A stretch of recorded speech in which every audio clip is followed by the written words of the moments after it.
আসসালামু আলাইকুম। Hello everybody, welcome to 7 minutes learning. সবাইকে স্বাগত জানাচ্ছি 7 মিনিটস লার্নিং ক্লাসরুমে। আজকে আমরা যে বিষয়টি নিয়ে ডিসকাস করব সেটি হচ্ছে voice. Lots of my students have requested me to make a video about voice. আমার অনেক ছাত্র আমাকে রিকোয়েস্ট করেছে স্যার একটা ভয়েস নিয়ে ভিডিও বানান। আজকে যদি তোমরা এই বেসিক ক্লাসটা দেখো এবং এর পরের পার্টগুলো দেখো, ভয়েস সম্পর্কে যে ভয় তোমাদের রয়েছে বিশ্বাস করো একেবারে কেটে যাবে। আসলে ভয়েস কিংবা ইংরেজি ভাষা কিংবা গ্রামার এত easy, you can't even believe so. So let's get started. Voice এর বাংলা হচ্ছে বাচ্য। আসলে বাংলারও দরকার নেই, জাস্ট মনে রাখবে ভয়েস মানে হচ্ছে বাচ্য। ভয়েস কাকে বলে দরকার নেই। আমরা জানি যে ভয়েস হচ্ছে দুই প্রকার, একটা হচ্ছে অ্যাক্টিভ ভয়েস, একটা হচ্ছে প্যাসিভ ভয়েস। অ্যাক্টিভ ভয়েস হচ্ছে যেখানে হচ্ছে সাবজেক্ট অ্যাক্টিভ থাকে, অর্থাৎ কর্তা যেখানে অ্যাক্টিভ থাকে, অর্থাৎ এটাকে বলা হয় এক কথায় কর্তৃবাচ্য। আর তুমি যদি এটা প্যাসিভ ভয়েস বলো তাহলে হচ্ছে এটা কর্মবাচ্য, অর্থাৎ যেখানে কর্মপ্রধান, কর্তা প্রধান নয়। আমরা অলরেডি দুইটা এক্সাম্পল দিয়ে দিয়েছি। দেখো, হি ডাজ দ্য ওয়ার্ক। এখানে দেখা যাচ্ছে হি হচ্ছে কর্তা, সে হচ্ছে পুরো সেন্টেন্সটাকে নিয়ন্ত্রণ করছে, অর্থাৎ সে নিজেই কাজ করছে। তার মানে এটা হচ্ছে অ্যাক্টিভ ভয়েস, মানে যেখানে হচ্ছে সাবজেক্ট অ্যাক্টিভ থাকে। আর যখন এটা প্যাসিভ হবে তখন কি দেখো, the work is done by him. এখন কিন্তু সে প্যাসিভ রয়েছে, অর্থাৎ এখানে কাজটা কিন্তু ইম্পর্টেন্ট, অর্থাৎ কর্মটা এখানে কিন্তু ইম্পর্টেন্ট হয়ে উঠেছে। এই জন্য এটাকে আমরা বলবো প্যাসিভ ভয়েস। আমি তোমাদেরকে আজকে যে জিনিসটা শেখাবো সেটি হচ্ছে অ্যাক্টিভ এবং প্যাসিভের ভিতরে যে চেঞ্জগুলো হয়, এই চেঞ্জগুলো যদি তুমি বুঝতে পারো তাহলে ভয়েসটা তোমার কাছে একেবারে পানির মতো ইজি লাগবে। চলো দেখে আসি এই চেঞ্জগুলো আসলে কি। প্রথম আমরা লিখেছি হি ডাজ দ্য ওয়ার্ক। এটা হচ্ছে অ্যাক্টিভ সেন্টেন্স, আমি আগেই বলেছি, কারণ এখানে সাবজেক্ট হি, সে হচ্ছে অ্যাক্টিভ, সে অ্যাক্টিভলি কাজ করছে বা কাজ করে এই বাক্যে, তাই না? আবার পরের সেন্টেন্সটা যদি দেখি, এখানে হচ্ছে দ্য ওয়ার্ক, এখানে হচ্ছে দেখো সে কিন্তু এই সাবজেক্টের জায়গায় বসেছে এই যে এই অবজেক্টটা, অর্থাৎ সে পুরো বাক্যকে নিয়ন্ত্রণ করছে। আর এইখানে যে অবজেক্টের জায়গায় বসেছে আগের বাক্যে যে সাবজেক্টটা সেটি, এবং সে প্যাসিভলি কাজ করছে, অর্থাৎ নিষ্ক্রিয়ভাবে কাজ করছে। তাহলে দেখে আসি আমাদের আসলে বাক্যের ভিতরে যে পরিবর্তনগুলো হলো, এই পরিবর্তনগুলো আসলে কি হলো। চলো, নাম্বার 1 আমি আগে লিখে রেখেছি যে অ্যাক্টিভ সেন্টেন্সের সাবজেক্ট প্যাসিভ এ অবজেক্ট হবে, অর্থাৎ দেখো এই যে অ্যাক্টিভ সেন্টেন্সের সাবজেক্ট হচ্ছে হি, সেটা আমরা প্যাসিভে নিয়ে গিয়ে অবজেক্ট বানিয়ে ফেললাম। অবজেক্ট বানানোর জন্য আমাদের মোটামুটি সবসময় একটা প্রিপোজিশন ব্যবহার করতে হবে, বাই। ঠিক আছে, সবসময় যে বাই হবে এরকম কিন্তু কোনো কথা নেই। মাঝে মাঝে অন্য অন্য প্রিপোজিশন আসতে পারে, যেমন সারপ্রাইজড উইথ, সারপ্রাইজড অ্যাট, এরকম আসতে পারে। কেমন অ্যাট উইথ এগুলো আসতে পারে। তাহলে আমরা হিকে কি করলাম, এখানে প্যাসিভ ভয়েসে আমরা এটাকে অবজেক্ট বানিয়ে দিলাম। তাহলে কি বললাম, অ্যাক্টিভ ভয়েসের সাবজেক্ট, এই সাবজেক্টটা এখানে গিয়ে প্যাসিভ ভয়েসের অবজেক্ট হলো, এবং অবজেক্ট বানানোর জন্য তাকে আমরা বাই নিয়ে আসতে হবে তার আগে। কেমন? আচ্ছা, তারপরে কি পরিবর্তনটা হলো দেখো, প্যাসিভ ভয়েসের অবজেক্ট অর্থাৎ দ্য ওয়ার্ক অ্যাক্টিভ ভয়েসের সাবজেক্ট হবে। তাহলে এই দ্য ওয়ার্ককে আমরা কিন্তু প্যাসিভ ভয়েসের সাবজেক্ট হিসেবে বানিয়েছি, যেটা ছিল অ্যাক্টিভ ভয়েসের সাবজেক্ট, সরি অবজেক্ট, তাকে প্যাসিভ ভয়েসের সাবজেক্ট হিসেবে আমরা বানিয়েছি। তোমরা কিন্তু ভিডিওটা পজ করে এই জিনিসগুলো লিখে নিবা। কেমন? 3 নম্বর যে পরিবর্তনটা দেখো, প্যাসিভ ভয়েসে সব সময় একটা ভার্ব বেশি হবে, অর্থাৎ অ্যাক্টিভ সেন্টেন্স থেকে প্যাসিভ সেন্টেন্সে সব সময় একটা ভার্ব বেশি হবে। সেই ভার্বটা হবে, সেটা হবে বি ভার্ব। তুমি দেখো এখানে আমি বলেছি ডাজ, এখানে বলেছি ডাজ, এখানে বলেছি ডাজ, এখানে দেখো আমরা ইজ ডান লিখেছি। Am I right or wrong? তার মানে এই ভার্বটা, এটা কিন্তু বেশি একটা ভার্ব, বি ভার্বটা বেশি হয়েছে। তার মানে আমি কি বলেছি, প্যাসিভে একটা ভার্ব বেশি থাকবে এবং that must be be verb. এটা রিমেম্বার করবে সবাই, সেটা কিন্তু বি ভার্ব হবে। আর প্যাসিভের লাস্ট ভার্বটি সব সময় পিপি ফর্ম হবে। রিমেম্বার, এই যে প্যাসিভের লাস্ট ভার্ব এখানে দেখো, এবং তোমরা দেখবা অ্যাক্টিভের চেয়ে সবসময় প্যাসিভে একটা ভার্বই বেশি থাকবে, সেটা হচ্ছে বি ভার্ব হবে। আর প্যাসিভের যে লাস্ট ভার্বটা হবে সেটা সবসময় পিপি ফর্ম হবে। দেখো এখানে দেখো আমি বলেছি দ্য ওয়ার্ক, তাহলে ইজ লিখেছি, ইজ ডান, অর্থাৎ এই ডান হচ্ছে পরের ভার্বটা, দ্বিতীয় ভার্বটা। এখানে দুইটা ভার্ব আছে, এখানে লাস্ট ভার্ব হচ্ছে ডান, এই জন্য ডান ভার্বটা কি হচ্ছে, পিপি ফর্ম। এইটাই হচ্ছে মূল কাহিনী। এইটা যদি তোমরা বুঝো তাহলে তোমরা সবকিছু বুঝে গেছো। তাহলে আমি কি করলাম, এটা যেহেতু প্রেজেন্ট এবং টেন্স তোমাদেরকে সুন্দর মতো শেখা লাগবে। টেন্স যদি তুমি ভালো মতো শেখো তাহলে অ্যাক্টিভ প্যাসিভ অনেকটাই ক্লিয়ার হয়ে যাবে তোমার কাছে। দেখো আমি এই সেন্টেন্সটা আবারও বলছি, হি ডাজ দ্য ওয়ার্ক, এটা হচ্ছে প্রেজেন্ট ইনডিফিনিট টেন্স। এই প্রেজেন্ট ইনডিফিনিট টেন্স করার সময় আমরা যখন ইনডিফিনিট টেন্স গুলো করব তখন কন্টিনিউয়াস থেকে অক্সিলারি ভার্ব ধার করব, তাই না? তাহলে আমরা দেখতেছি যেহেতু এটা প্রেজেন্ট ইনডিফিনিট টেন্স, আমরা কন্টিনিউয়াস টেন্স থেকে অর্থাৎ অ্যামিজার কে আমরা আনবো অর্থাৎ প্যাসিভ সেন্টেন্সে। তাহলে আমরা কি বলেছি, অ্যাক্টিভ ভয়েসের যে সাবজেক্ট অবজেক্টটা রয়েছে সেটি প্যাসিভ ভয়েস সাবজেক্ট বানাবো। তাহলে দা ওয়ার্ক, অ্যামিজারের কোনটা যায়? অবশ্যই ইজ যায়, তাই না? কারণ third person singular number, the work হচ্ছে থার্ড পারসন সিঙ্গুলার নাম্বার, এই জন্য কি হবে ইজ। আর বলেছি এই যে ডাজ ভার্বটা এখানে দ্বিতীয় নম্বর ভার্বে আসবে অর্থাৎ 2 নম্বর ভার্বে, যেহেতু এখানে একটা আগে একটা ভার্ব আছে পরে দুইটা ভার্ব হবে, তাহলে এখানে ডান হয়ে গেল যেটি হচ্ছে পিপি ফর্ম। তাহলে the work is done by him, আসলে সে কাজটি করে, এখানে তাকে দ্বারা কাজটি করানো হয়, ঠিক আছে? এইটাই হচ্ছে মূল কনসেপ্ট। তাহলে আমি তোমাদেরকে আরো সেন্টেন্স দেখাচ্ছি আসলে আসলে জিনিসটা কেমন করে হচ্ছে, সেই সেন্টেন্স সেগুলো দেখাইলে তোমরা বুঝতে পারবে আসলে জিনিসটা আসলে কি। তাহলে চলো দেখা যাক।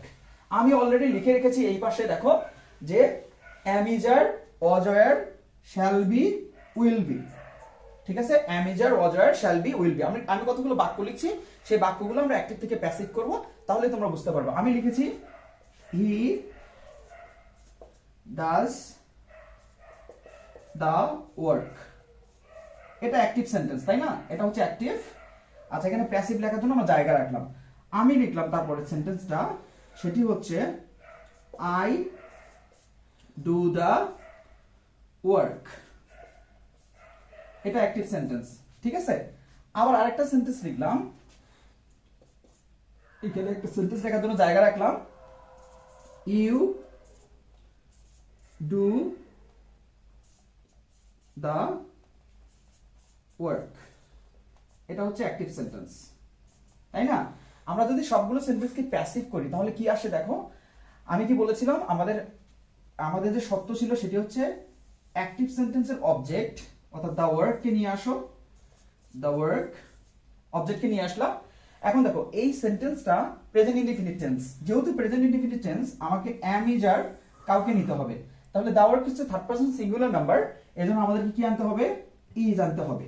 এবং পরে যে ভার্বটা লিখবো সে ভার্বটা অবশ্যই PP form, is done by him. এইটাও আসলে একই জিনিস, এইটাও একই জিনিস। এটা আমরা কেটে দিয়ে অন্য একটা কিছু লিখি তাহলে আমাদের জন্য সুবিধা হবে। যেমন আমি বললাম আই হেল্প হিম, অথবা আই হেল্প ইউ, ইউ লিখলে ভালো হবে তোমাদের জন্য, আই হেল্প ইউ, এটা হচ্ছে অ্যাক্টিভ। এটাকে প্যাসিভ করব, দেখো তুমি লিখলা ইউ, ইউ লিখছো, এটা হচ্ছে দেখো প্রেজেন্ট ইনডিফিনিট টেন্স, এই জন্য আমরা অ্যামিজারের যে কোনো একটা নিয়ে আসবো। তাহলে অ্যামিজারের ইউ এর সাথে কে যায়, ইউ এর সাথে আর যায়, তাই না? ইউ আর, আর হেল্প ভার্বটা কি হবে, পিপি ফর্ম হবে, কারণ আমি বলেছি প্যাসিভে একটা ভার্ব বেশি হবে এবং সে ভার্বটা হবে বি ভার্ব, এবং বি ভার্বের পরে যে ভার্বটা বসবে অর্থাৎ লাস্টের ভার্বটা সেটা হবে পিপি ফর্ম। তাহলে you are helped by me. আশা করি তোমরা বুঝতে পেরেছো। তাহলে আমরা এই দুইটা এক্সাম্পলই দেই। এটা হচ্ছে প্রেজেন্ট ইনডিফিনিট টেন্সের জন্য। আমি আজকে ইনডিফিনিট টেন্স গুলো তোমাদেরকে দেখাবো, তারপরে দেখাবো কন্টিনিউয়াস টেন্স। কন্টিনিউয়াস টেন্স খুবই ইজি, এবং আরেকটা ভিডিও বানাবো, সেই ভিডিওতে সবগুলো কভার করে দিব মোটামুটি। দেখো আমি এখানে লিখলাম যে হি ডিড দ্য ওয়ার্ক, এবার কি লিখলাম, হি ডিড দ্য ওয়ার্ক, তাই না? হি ডিড দ্য ওয়ার্ক। আমি যদি হি ডিড দ্য ওয়ার্ক লিখি, এবার কি সেন্টেন্সটা কি হয়ে গেছে দেখো, এবার সেন্টেন্সটা হয়েছে হি ডিড দ্য ওয়ার্ক হচ্ছে past indefinite tense. Am I right or wrong? Past indefinite tense যখন আমরা করব তখন দেখো আমাদেরকে কি নিয়ে আসতে হবে, আমরা বলেছি ইনডিফিনিট করলে কন্টিনিউয়াস, অর্থাৎ যে টেন্স করব তার পরেরটা থেকে, অর্থাৎ ইনডিফিনিট যদি হয় তাহলে কন্টিনিউয়াস থেকে আমরা অক্সিলারি ধার করব। তাহলে ওয়াজ ওয়্যার, এটা যদি পাস্ট ইনডিফিনিট হয় তাহলে পাস্ট ইনডিফিনিটের পরের টেন্সটা কি, অবশ্যই past continuous tense. Past continuous টেন্সের অক্সিলারি ভার্ব হচ্ছে ওয়াজ ওয়্যার। তাহলে ওয়াজ আসবে না ওয়্যার আসবে? আমি যদি লিখি দ্য ওয়ার্ক ওয়াজ নাকি were, third person singular number, তাহলে কি হবে, ওয়াজ, দ্য ওয়ার্ক ওয়াজ, তাহলে ডিড কি হবে, ডান বাই হিম, এটা হচ্ছে প্যাসিভ, তাই না? এটা হচ্ছে প্যাসিভ।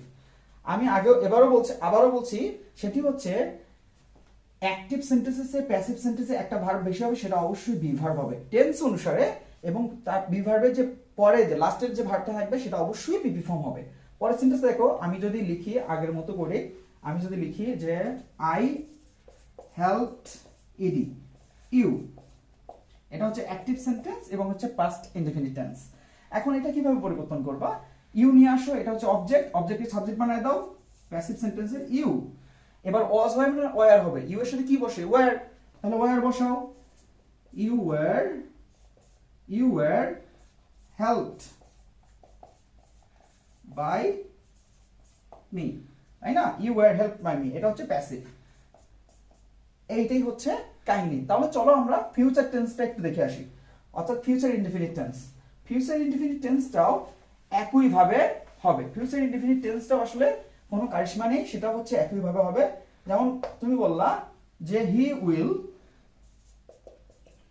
ডু দা ওয়ার্ক, তাই না? এটা হচ্ছে অ্যাক্টিভ। এটা যদি আমরা প্যাসিভ করি, আমি অলরেডি লিখেছি যে ফিউচার কন্টিনিউয়াস টেন্সের অক্সিলারি ভার্ব হচ্ছে শ্যাল বি এবং উইল বি, যে কোনো একটা নিয়ে আসতে হবে। তাহলে দ্য ওয়ার্ক, লেখো দ্য ওয়ার্ক, অবজেক্টটাকে সাবজেক্ট বানিয়ে দিলাম, ঠিক আছে? দ্য ওয়ার্ক উইল বি, তাই না? কারণ দ্য ওয়ার্ক হচ্ছে থার্ড পারসন সিঙ্গুলার নাম্বার, যার সাথে উইল বি হবে, উইল বি লিখলাম, উইল বি। দুটা কি হয়ে যাবে? দুটা হয়ে যাবে ডান, কারণ প্যাসিভ সেন্টেন্সের শেষের ভার্বটা সবসময় পিপি ফর্ম হবে। The work will be done by him. তাকে আমরা যদি অবজেক্টিভ ফর্ম বানাইতে চাই তাহলে অবশ্যই একটা বাই নিয়ে আসতে হবে, এটা হচ্ছে প্যাসিভ। আবার আমি যদি এই সেন্টেন্সটা, পরে যে সেন্টেন্সটা লিখেছিলাম যে আই হেল্পড ইউ, এটা যদি আমরা ফিউচার করি তাহলে আমাকে কি বলতে? I shall help you. কারণ আমরা জানি শ্যাল উইলের ভিতরে আই এবং উই এর সাথে বসে শ্যাল। তাহলে এটা হচ্ছে অ্যাক্টিভ সেন্টেন্স। প্যাসিভ খুবই ইজি, সেটা হচ্ছে কি হবে বলো তো? এই যে ইউটা হচ্ছে অবজেক্ট, অবজেক্টকে সাবজেক্টের জায়গায় নিয়ে আসো ইউ, ঠিক আছে? তারপরে এবার কি হবে? উইলের সাথে ইউ এর সাথে হচ্ছে উইল বি, তাই না? ইউ উইল বি হেল্প, কি হয়ে যাবে? হেল্পড বাই মি, এটা হচ্ছে প্যাসিভ।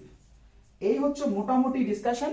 তোমরা যদি ভিডিওটা প্রথমবার না বুঝতে পারো তারপরে আবার দেখবা অথবা তৃতীয়বার দেখবা, এবং আমি যে চেঞ্জেস এর কথা বলেছি এই জিনিসগুলো ভালো মতো দেখবা। এর পরের ভিডিওগুলোতে আসলে আমরা অ্যাডভান্স কিছু নিয়ে আসবো, টেন্সটা শেষ করে আরো কিছু অ্যাডভান্স অ্যাক্টিভ প্যাসিভ নিয়ে আসবো, যেগুলো তোমাদের অবশ্যই পরীক্ষার জন্য খুব বেশি দরকার। সাথেই থাকবা, কমেন্ট করো যদি তোমাদের কোনো টপিক বুঝতে সমস্যা হয় কিংবা আরো ভালো বোঝানোর দরকার হয়, এবং তুমি কোনো টপিক যদি না বুঝো আমার সাথেই থাকো। Thank you very much. আসসালামু আলাইকুম রহমতুল্লাহ।